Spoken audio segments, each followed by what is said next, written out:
di tempat ini pada sore hari ini. Sebelumnya, perkenalkan, nama saya Krismayanti, mahasiswi Ilmu Keperawatan, Fakultas Keperawatan Universitas Hasanuddin. Jadi di sini saya akan memberikan pendidikan kesehatan kepada adik-adik mengenai pentingnya perawatan diri pada saat menstruasi atau manajemen hygiene menstruasi.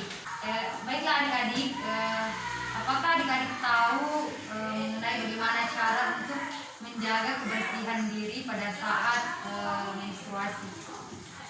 Mungkin ini Kak, ganti pembalut 3 kali dalam sehari. Terus tuh tidak minum minuman yang bersoda, minuman air yang dingin. Ya.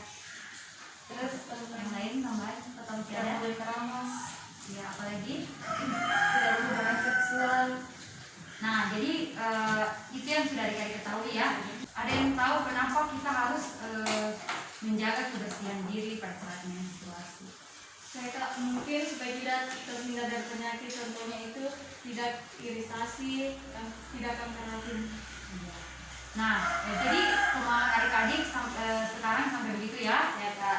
Nah, sekarang kakak akan menjelaskan mengenai materi tentang pentingnya hygiene pada saat kita menstruasi. Untuk yang pertama itu kita harus mengetahui apa sih itu hygiene. Nah, hygiene ini merupakan bagaimana cara seseorang untuk mempertahankan kesehatannya dengan cara menjaga kebersihan dirinya. Selanjutnya, apa itu hygiene menstruasi? Nah, hygiene menstruasi ini merupakan cara perawatan diri seseorang yang sangat penting untuk mempertahankan derajat kesehatannya, terutama alat reproduksinya pada saat menstruasi. Kemudian, tujuan dan manfaat serta pentingnya hygiene menstruasi. Yang pertama itu tujuan dan manfaat. Jadi tujuan dan manfaat dari hygiene menstruasi ini yang pertama untuk mempertahankan derajat kesehatannya. Terus yang kedua itu untuk menjaga kebersihan diri seseorang. Otomatis kalau kita melakukan perawatan terhadap diri kita pada saat menstruasi, maka derajat kesehatan kita akan bertambah. Begitu juga dengan kebersihan diri kita akan terjaga. Kemudian yang ketiga itu memperbaiki personal hygiene dari diri kita. Mungkin sebelumnya adik-adik tidak melakukan perawatan dirinya. Nah, pada saat adik-adik sudah tahu, otomatis pasti adik-adik akan mengaplikasikannya ke dalam kehidupannya sehari-hari. Oleh sebab itu, otomatis personal hygiene dari adik-adik sendiri ini bisa diperbaiki. Dari sebelumnya tidak baik, sekarang menjadi baik. Kemudian yang selanjutnya itu untuk mencegah penyakit. Kalau kita melakukan perawatan diri, khususnya pada saat pada alat reproduksi kita pada saat menstruasi itu, otomatis jamur dan mikroorganisme tidak membuat vagina kita teriritasi, bahkan sampai terkena penyakit. Kemudian yang terakhir itu dan paling sering terjadi nih, rasa percaya diri. Nah, rasa percaya diri kita ini akan bertambah jika kita melakukan hygiene menstruasi, di mana mungkin dari adik-adik sini ada yang merasa minder kalau menstruasi, mungkin karena timbul rasa bau yang khas, bau yang tidak enak, sehingga pada saat kita melakukan aktivitas kita tidak nyaman, khususnya pada saat kita melakukan aktivitas dengan teman-teman kita. Mungkin kita berpikir bahwa nanti teman-teman saya bakalan mencium aroma yang tidak enak itu kan. Nah, kalau adik-adik lakukan hygiene menstruasinya, otomatis hal itu tidak akan terjadi sama diri adik-adik.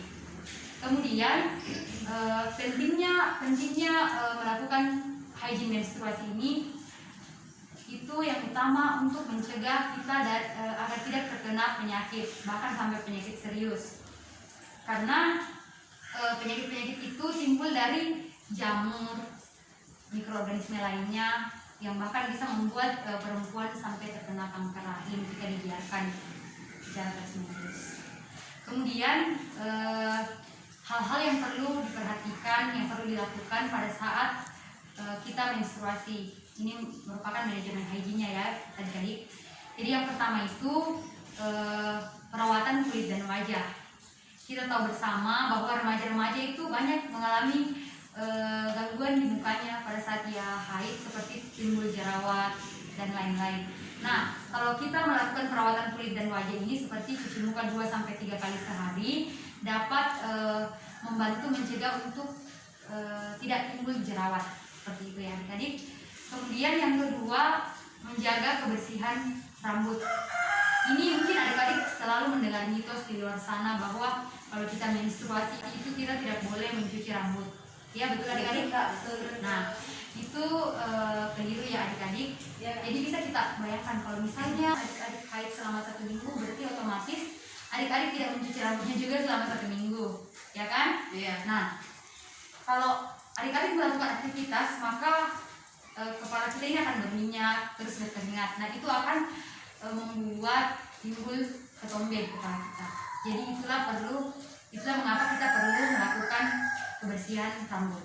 Kemudian yang ketiga itu kebersihan tubuh. Kebersihan tubuh di sini seperti mandi 2 kali sehari, ya adik-adik. Iya, Kak. Kemudian yang keempat mengenai kebersihan pakaian sehari-hari. Ini khususnya untuk pakaian dalam.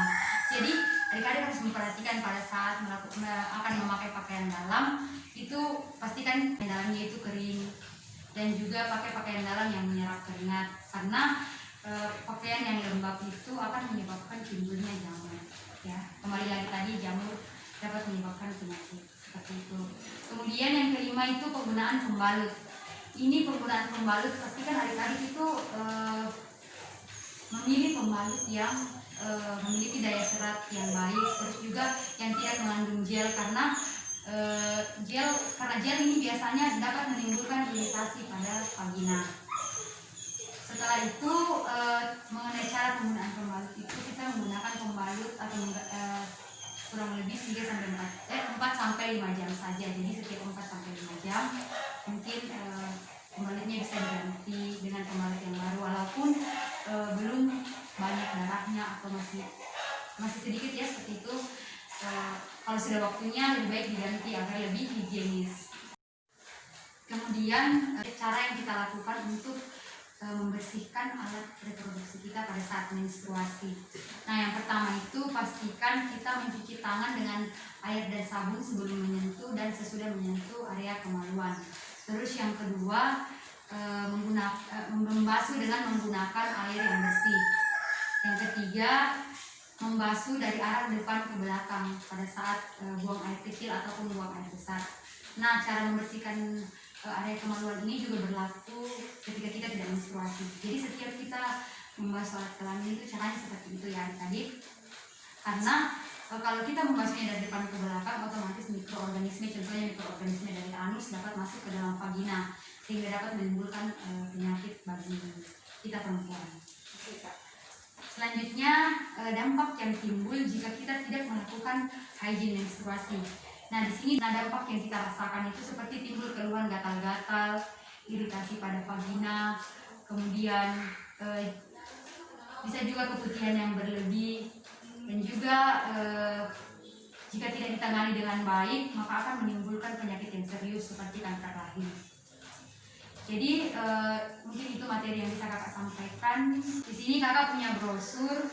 Mungkin adik-adik bisa baca brosurnya di rumah kalau misalnya adik-adik lupa mengenai cara-caranya atau hal-hal yang lainnya yang sudah dijelaskan kan ya. Iya, Kak. Ini brosurnya, dimohon dibaca ya.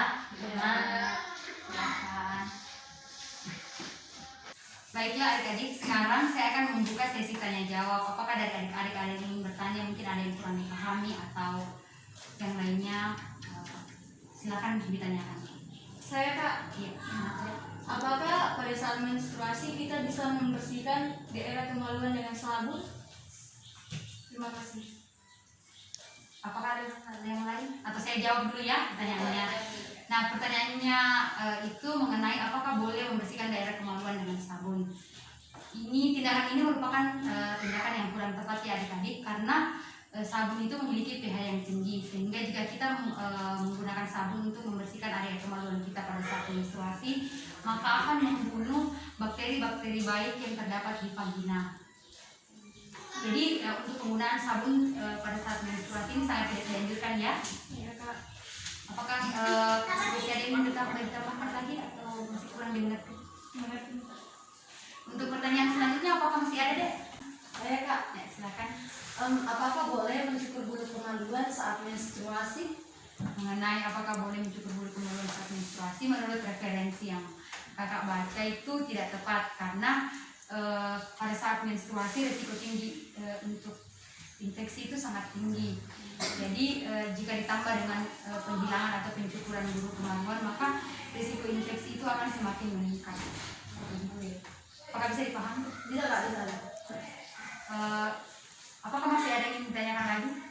Mungkin sampai sini sudah tidak ada. Dari yang sudah saya jelaskan tadi, apakah sudah dipahami semua deh? Paham. Kalau begitu, tadi saya sudah menjelaskan mengenai pengertian hygiene menstruasi, tujuan, manfaat, cara atau hal yang perlu diperhatikan pada saat menstruasi, terus dampak yang dapat timbul. Nah, saya ingin bertanya mengenai pengertian yang sudah saya sebutkan tadi, apakah dari adik-adik ada yang bisa menjelaskan ulang secara singkat? Ada di Mungkin saya Kak. Oke, silakan. Dari yang saya tangkap tadi atau dari yang saya dengar, hygiene menstruasi itu merupakan perawatan diri untuk menjaga kesehatan saat menstruasi atau haid. Mungkin itu yang bisa saya jelaskan. Nah, jadi itu sudah dijelaskan ulang sama temannya ya. Intinya itu kita melakukan perawatan diri untuk mempertahankan kesehatan kita, terkhususnya alat reproduksi kita saat menstruasi. Kemudian apa saja tujuan dan manfaat kita melakukan hygiene menstruasi? Apakah dari adik-adik ada yang bisa menyebutkan kembali poin-poinnya? Ada? Oh, silakan. Manfaatnya yaitu yang pertama, mencegah penyakit, memelihara kebersihan diri, serta meningkatkan rasa percaya diri. Ya, jadi poin-poin yang sudah disebutkan tadi sudah benar. 3 poin dari 5 tadi ya. Mungkin yang 2-nya juga adik-adik sudah ketahui tadi ya. Kemudian bagaimana apa hal yang perlu kita perhatikan pada saat kita menstruasi, hal-hal yang perlu dilakukan begitu yang saya sebutkan tadi. Ada dari saya? Ya, silakan. Menurut pemahaman saya, mungkin hal-hal yang harus perlu diperhatikan yaitu perawatan wajah dan kulit. Yang kedua itu mungkin kita harus menjaga kebersihan rambut. Yang ketiga harus memperhatikan penggunaan pembalut. Terima kasih. Poin-poinnya juga sudah disebutkan, sudah benar. Poinnya 3 dari 5 tadi yang berikutnya itu mengenai penggunaan pembalut dan kebersihan pakaian ya. Selanjutnya bagaimana cara untuk membersihkan alat reproduksi kita pada saat menstruasi? Apakah ada yang bisa menyebutkan kembali langkah-langkahnya? Saya Silakan. yang pertama kita harus membersihkan kondisi sapi sebelum melebar dari setelah menggunakan kemaluan. Yang kedua yaitu membersihkan kemaluan dengan air bersih. Yang ketiga membersihkan kemaluan dari satu arah yaitu dari depan ke belakang. Ya, caranya juga sudah benar ya. Jadi cara tadi berlaku untuk pada saat menstruasi dan juga kita tidak menstruasi. Jadi setiap kita membersihkan alat kemaluan dengan menggunakan cara itu ya. Kemudian apa saja dampak yang dapat timbul jika kita tidak melakukan hygiene menstruasi? Silakan. Dampak yang dapat ditimbulkan yang pertama itu dapat menyebabkan infeksi atau gatal-gatal pada daerah kemaluan. Yang kedua dapat menimbulkan keputihan berlebihan, dan yang ketiga itu dapat menimbulkan penyakit yaitu kanker ragi. Ya, jadi semua materi yang sudah saya sampaikan tadi sudah dipahami sama adik-adik ya. Jadi kesimpulan yang bisa saya ambil bahwa kita sebagai perempuan itu kita harus melakukan hygiene menstruasi karena tujuan dan manfaatnya itu sangat baik untuk khususnya untuk kesehatan diri kita dan juga untuk pemakaian pembalut. Kita harus memperhatikan itu serta cara membersihkan alat reproduksi kita seperti yang sudah disebutkan tadi, caranya harus kita aplikasikan di dalam kehidupan kita sehari-hari. Untuk itu sekian materi dari kakak, kurang lebihnya mohon dimaafkan. Terima kasih untuk waktunya. Selamat sore. Sore.